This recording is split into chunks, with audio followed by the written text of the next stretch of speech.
নমস্কার গাইস, আজকে আমি এসেছি আমার এনগেজমেন্ট। ও মাই গড, আমার এনগেজমেন্টকে সবাই করতে গড ছোটলো। 9th আগস্ট আমি আর পাপিয়া গিয়েছিলাম আলিপুরদুয়ার আমার এঙ্গেজমেন্টের কিছু জিনিস কিনতে। তনু বর্তমানে ওখানকার বাসিন্দা হওয়ায় ওকেও ডেকে নিয়েছিলাম। কি কি কিনেছি সেগুলো আমি আমার ইনস্টা স্টোরিতে শেয়ার করে হাইলাইটেড করে দিয়েছি, দেখে নিতে পারো।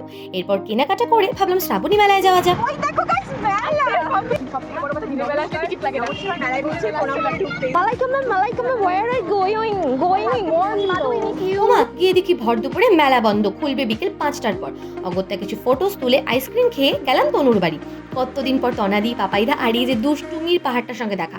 ওখানে লাঞ্চ করে করলাম ট্রেন মিস। এরপর ডিরেক্ট বাস না থাকায় ভায়া হাসিমারা অবধি বাসে এলাম। হাসিমারা এসে 1 ঘন্টা ঠায় দাঁড়িয়ে থেকেও কোনো বাস গাড়ি কিচ্ছু না পাওয়ার শেষে একটা টোটো বুক করে খাওয়া খেতে খেতে যখন বাড়ি ফিরলাম তখন প্রায় 8:30 মতো বাজে। চলো দেখা হবে পরবর্তী একটা ব্লগে। ততদিন সবাই ভালো থাকো, সুস্থ থাকো, টাটা।